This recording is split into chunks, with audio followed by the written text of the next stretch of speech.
বন্ধুরা ফিরে এলাম 10 মিনিট পর। 10 মিনিট সময়ের মধ্যে পায়েসটা আমার পুরোপুরি রেডি হয়ে গেছে। চালটা সিদ্ধ হয়ে গেছে, দেখুন কত সুন্দর ঘন পায়েসটা হয়েছে। এর মধ্যে দিচ্ছি ড্রাই ফ্রুট হিসেবে কিছু কিশমিশ, অন্য কোনো ড্রাই ফ্রুট আর অ্যাড করছি না। যে বাটিতে চাল নিয়েছিলাম সে বাটির 1 বাটি পরিমাণ চিনি দিচ্ছি। গ্যাসের ফ্লেমটা অফ করে চিনিটা খুব ভালো মতো মিক্স করে নিচ্ছি।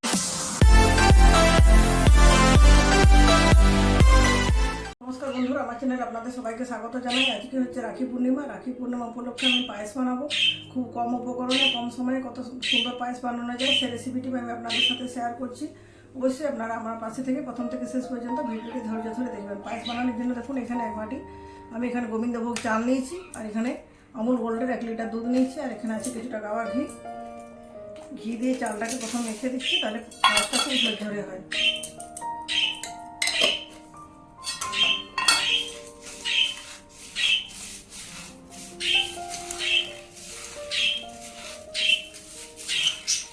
বন্ধুরা চালটাকে খুব ভালো মতো করে ঘি মাখানো হয়ে গেছে। চালটা সরিয়ে রাখছি, এবার দুধের প্যাকেটটা কেটে পাত্রে পায়েস বানাবো সে পাত্রে আমি দুধটা ঢেলে নিচ্ছি।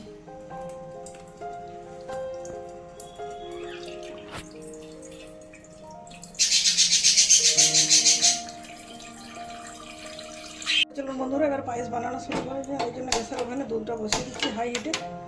দুধটা গরম হতে থাক, এর মধ্যে দিয়ে দিচ্ছি 2 তেজপাতা। দুধটা গরম হয়ে গেলে ঘি মাখানো চালটা এখানে অ্যাড করব। দেখুন বন্ধুরা দুধটা খুব ভালো মতো গরম হয়ে গেছে। এর মধ্যে গ্যাসের ফ্লেমটা লো টু মিডিয়াম করে দিচ্ছি। ঘি মাখানো চালটা এখানে দিয়ে মাঝে মাঝে নাড়াচাড়া করে পায়েসটা বানিয়ে নিচ্ছি। আমুল গোল্ডের পায়েস খুব ভালো হয়, কিন্তু এখানে গুঁড়ো আমুল দুধ অ্যাড করার কোনো প্রয়োজন নেই। আর যেহেতু চালের মধ্যে ঘি মাখিয়ে দিয়েছি, চালটা মাঝে মাঝে নাড়াচাড়া করলে হবে, ক্রমাগত নাড়াচাড়া করার প্রয়োজন নেই। কারণ ঘি মাখানোর কারণে পায়েসের চালটা দোলা পাকিয়ে যাবে।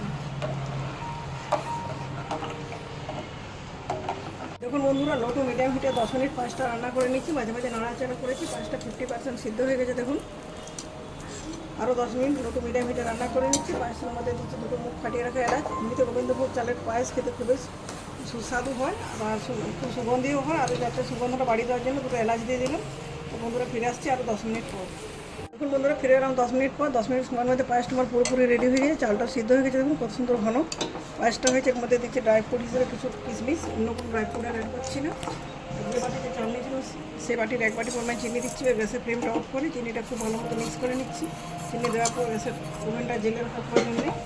চিনিটা মিক্স করে নেওয়ার পর ঢেকে দিচ্ছি মিনিট 5-এর জন্য। তার মধ্যে চিনিটা গলে খুব ভালো মতো মিশে যাবে। তো বন্ধুরা ফিরে আসছি আরও 5 মিনিট পর। তো বন্ধুরা ফিরে এলাম 5 মিনিট পর। 5 মিনিট পর ঢাকা খুলে দেখাচ্ছি, দেখুন খুলে দেখাচ্ছি পায়েসটা।